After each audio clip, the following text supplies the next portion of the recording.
Hello friends, कैसे हैं आप लोग। आज हम लोग पढ़ेंगे MAHN यानी master of arts in Hindu studies, जिसमें आज पढ़ेंगे MHN 005 के खंड 2 में इकाई 2 वैदिक आगमिक पौराणिक धर्मानुशासन, जिसमें आज हम आपके लिए लेकर आए हैं ब्रह्मांडीय धर्म। तो वीडियो स्टार्ट करने से पहले जो भी फ्रेंड्स हमारे चैनल पे नए आए हैं, कृपया चैनल को सब्सक्राइब कर ले और बेल आइकन को प्रेस कर दें, ताकि जो भी लेटेस्ट वीडियो हमारे चैनल पे आए वो सबसे पहले आपको मिल सके। तो आइए ज्यादा टाइम को न लेते हुए चलते हैं अपने टॉपिक पर। वैदिक आगमिक पौराणिक धर्मानुशासन में ब्रह्मांडीय धर्म के बारे में पढ़ते हैं। तो आइए वीडियो को स्टार्ट करते हैं। सृष्टि विषयक चिंतन में ऋषि कहते हैं कि प्रलय अवस्था में एक ही परात्पर बिना वायु के भी अपनी आत्म शक्ति से श्वास ले रहा था। सृष्टि जिस कारण में समाविष्ट थी उसी की संज्ञा ब्रह्म है। उसे किसी वायु की आवश्यकता नहीं थी, वह अपने आप में परिपूर्ण था। जो शक्ति उसके अंदर समाहित है वही पौराणिक ग्रंथों एवं आगमिक ग्रंथों में वर्णित आदि शक्ति है। उस परस्पर ब्रह्म के अतिरिक्त अन्य कोई दूसरी सत्ता नहीं थी। यज्ञ ब्रह्मांड की व्यवस्था का साधन है। यज्ञ देवता और व्यवस्था से जुड़ा हुआ है। संपूर्ण जीवन यज्ञ है। बिना यज्ञ के व्यवस्था अनुशासन सत्य नियम धर्म सब बाधित हो जाते हैं। देवता से इस ब्रह्मांड की व्यवस्था स्थित है। यज्ञ का व्यवस्था का साधन है। यज्ञ सबको धारण कर रहा है।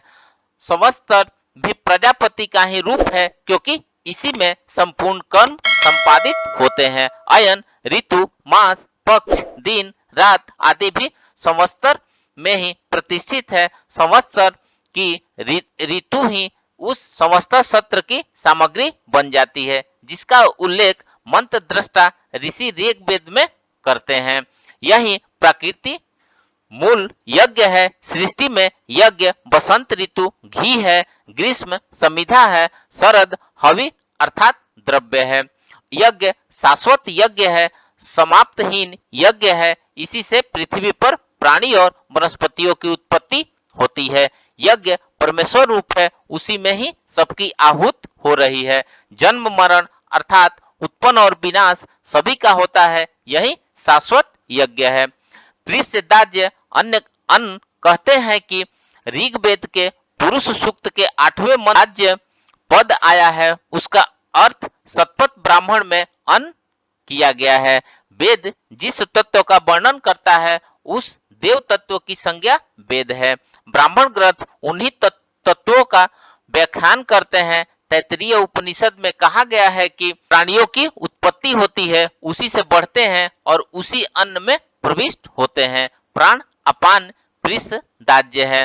मंत्र में वही शब्द है जिसका अर्थ देवता है। इसी वही से प्रजाओं की सृष्टि होती है। यज्ञ बढ़ी पर किया गया है, जिसका प्रजा उत्पन्न होती है। तत्पत ब्राह्मण में ऋतुओं को बढ़ी कहा गया है। ऋतुओं के अनुसार औषधियां घटती और बढ़ती है। अन्न से भी सभी प्राणी बढ़ते हैं उत्पन्न होते हैं। जो सर्वभूत यज्ञ से प्रिस दाज्य इकट्ठा किया, उसी से वायव्य अरण्य तथा ग्राम्य की सृष्टि बताई गई है। सभी प्रकार के प्राणी का कारण प्रिस दाज्य है, अर्थात अन्न। अन्न का एक नाम सोम भी है। सोम तत्व अन्न है और अन्न का भक्षण करने वाला अग्नि अन्नाद है। अन्न की आहुति अग्नि में होती है, इस यही संबंध यज्ञ है। संपूर्ण ब्रह्मांडीय व्यवस्था भी इसी पर आधारित है। इसी अन्न अनाद के यज्ञ से विश्व के सारे तत्वों का निर्माण होता है। यही विश्व संचालित होने की प्रक्रिया है। पूर्व में यह बता चुके हैं कि मंत्र के बाद सभी शास्त्र केवल मंत्र की विवेचना करते हैं। पुरुष सूक्त के 10 मंत्र में अश्व गौ तथा अजाय की उत्पत्ति बताई गई है। वेद में अग्नि को अन्नाद एवं बहुत खाने वाला बताया गया है, उन्हें महासन कहा गया है। यहाँ पर अश्व अग्नि है, अग्नि सूर्य का ही रूपांतर है। इसलिए ब्राह्मण ग्रंथों में सूर्य को श्वेत अश्व कहा गया है। अश्वमेघ का अश्व भी यही सूर्य है। सूर्य को एक विंश कहा गया है, जो 21 अहगण का तक व्याप्त है। ब्रह्मांड की व्यवस्था यज्ञ के कारण है। देवों के द्वारा संपादित यही प्राकृतिक अंग धर्म का प्रथम स्वरूप है, यही सृष्टि यज्ञ है। इस यज्ञ को संपादित करने वाले देव साध्य तथा ऋषि है। ये भी सृष्टि के मूलभूत तत्व है। मंत्र में यज्ञ की 7 परिधियां बताई गई है और 21 संविधाएं भी है।